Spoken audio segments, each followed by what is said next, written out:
सोचिए जरा, हम जैसे समय में पीछे चले गए हैं। प्राचीन भारत, उन शहरों, उन राज्यों में जहां बड़े बड़े राजा थे, विशाल साम्राज्य बना रहे थे। पर सवाल ये है कि हमें ये सब पता कैसे चलता है? हाँ, ये दिलचस्प सवाल है।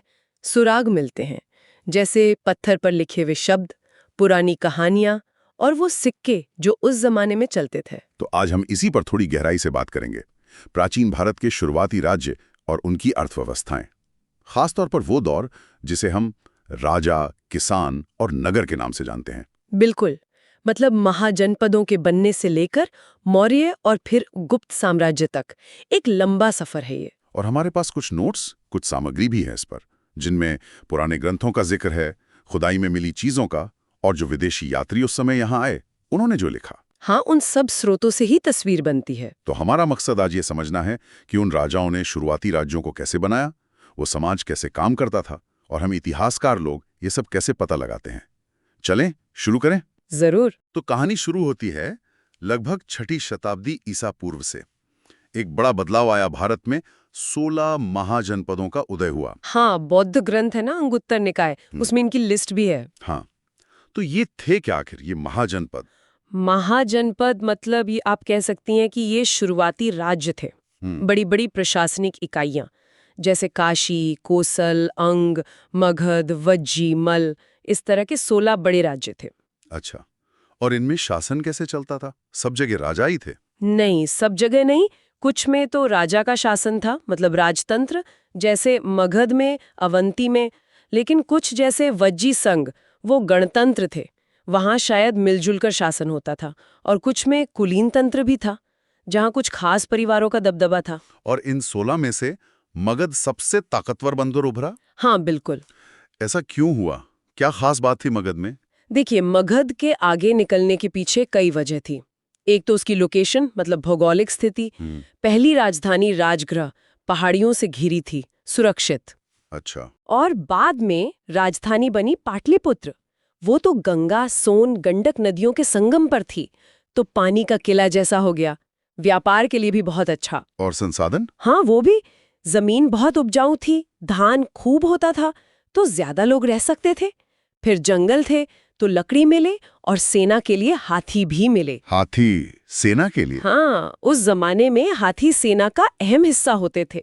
और हाँ, लोहे की खदानें भी थीं पास में, जिससे बढ़िया हथियार और औजार बनते थे। यानी कुदरत ने भी साथ दिया। बिल्कुल।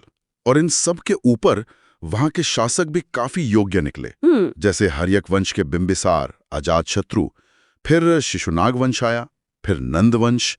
इन सब ने मिलकर मगध को बहुत शक्तिशाली बना दिया। और पाटलिपुत्र शहर की स्थापना भी तो इसी दौर में हुई। उदयन ने बसाया था शायद। जी हाँ, हर्यक वंश के ही थे उदयन, अजातशत्रु के बेटे। उन्होंने ही गंगा, सोन और पुनपुन के संगम पर यह शहर बसाया और राजधानी को राजगृह से यहां ले आए। सेना और व्यापार दोनों के लिहाज से ये जगह कमाल की थी। और इसी मजबूत नींव पर खड़ा हुआ भारत का पहला बड़ा साम्राज्य, मौर्य वंश। सही कहा।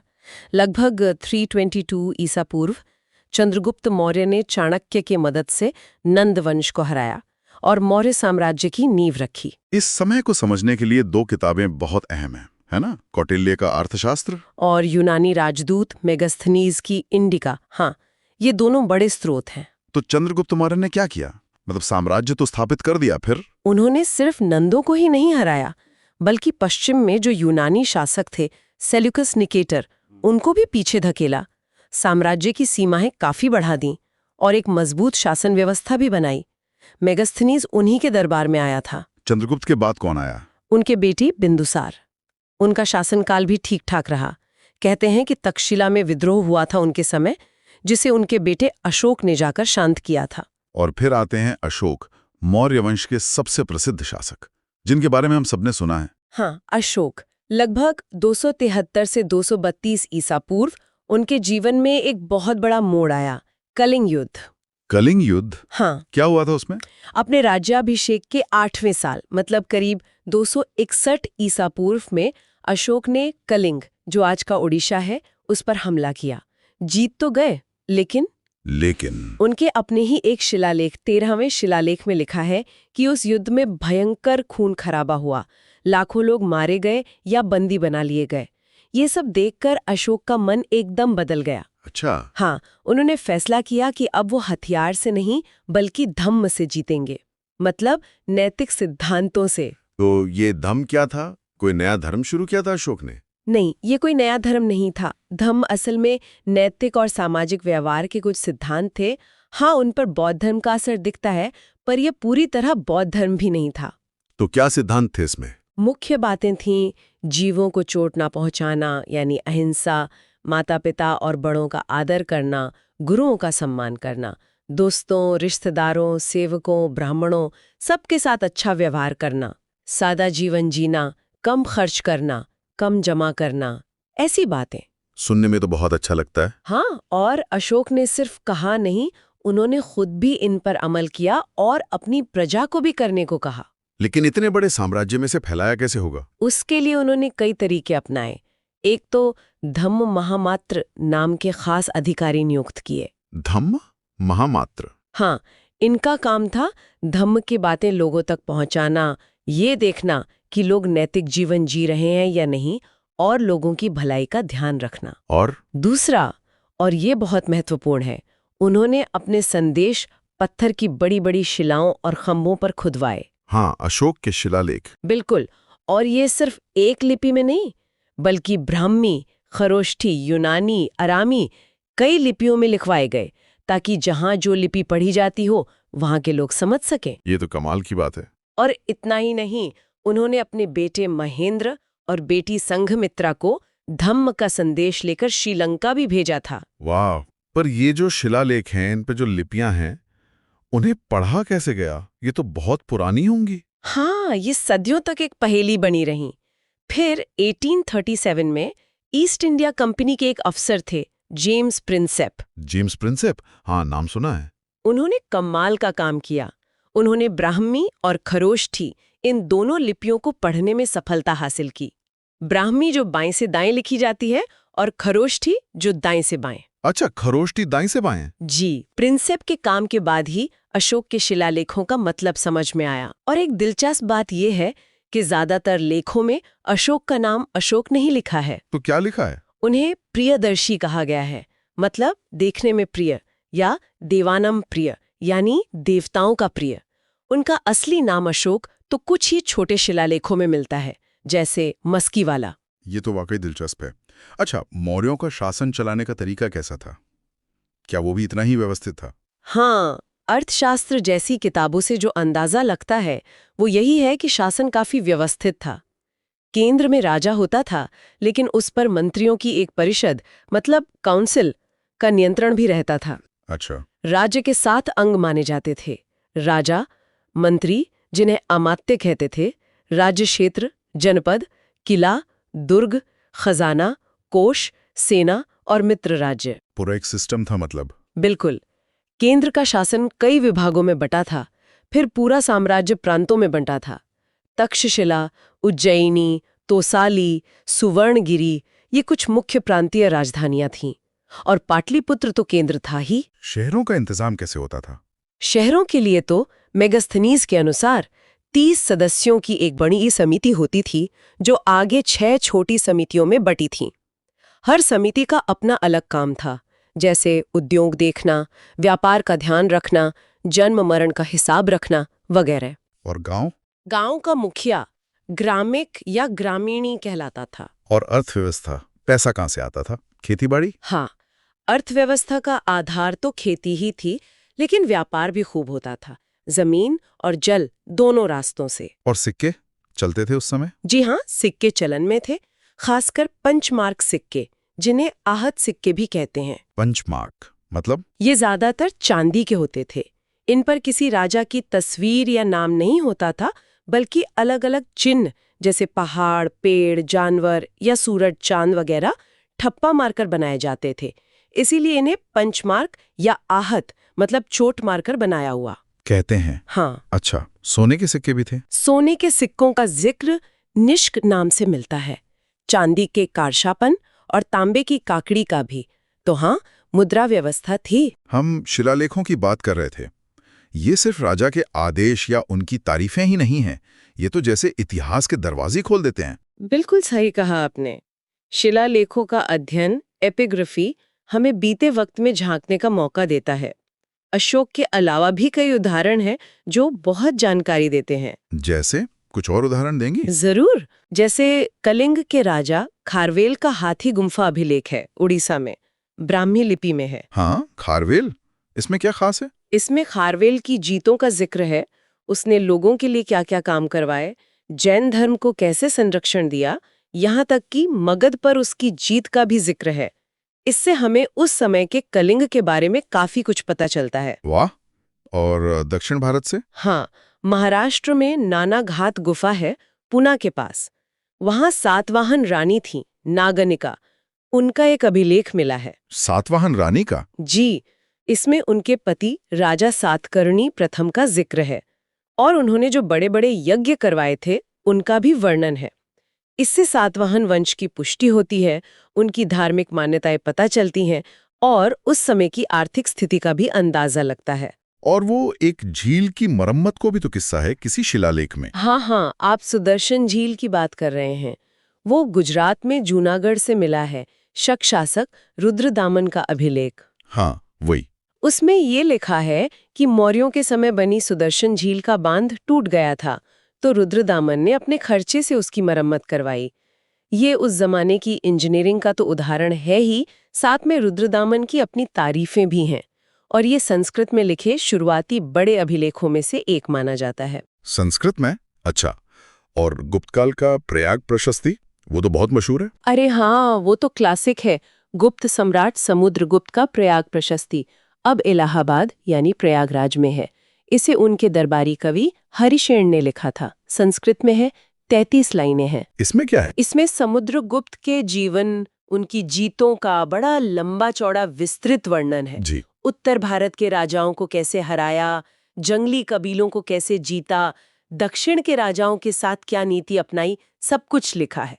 ये दिखाता है कि शिलालेख राजा की बढ़ाई गाने का, मतलब प्रशस्ति का माध्यम भी थे। तो ये सारे अभिलेख मिलकर उस दौर की एक जीती जागती तस्वीर बनाते हैं। बिल्कुल, घटनाओं की, समाज की, संस्कृति की। अच्छा, मौर्यों के बाद और गुप्तों से पहले का जो वक्त था, उसमें कई छोटे बड़े वंशाए, शुंग, कण्व, सातवाहन और बाहर से भी कुछ समूह आए, जैसे हिंद यूनानी, शक, पार्थियन, कुषाण। जी हाँ, वो दौर काफी उथल-पुथल वाला भी रहा। फिर लगभग 4वीं शताब्दी ईस्वी में एक नया दौर शुरू हुआ, गुप्तकाल, जिसे अक्सर भारत का स्वर्ण युग कहा जाता है। हाँ, ये शब्द बहुत इस्तेमाल होता है। चीनी यात्री फायान भी इसी दौर में आया था, चंद्रगुप्त द्वितीय के समय। तो इसे स्वर्ण युग कहते क्यों हैं? क्या था ऐसा सोने का? इसे स्वर्ण युग कहने के पीछे मुख्य कारण है उस समय कला, साहित्य, विज्ञान और वास्तुकला में जो तरक्की हुई, वो वाकई कमाल की थी। कौन थे मुख्य शासक इस वंश के? नींव तो श्रीगुप्त ने रखी, पर पहले महान शासक चंद्रगुप्त प्रथम माने जाते हैं। उन्होंने महाराजाधिराज की उपाधि ली, गुप्त संवत शुरू किया।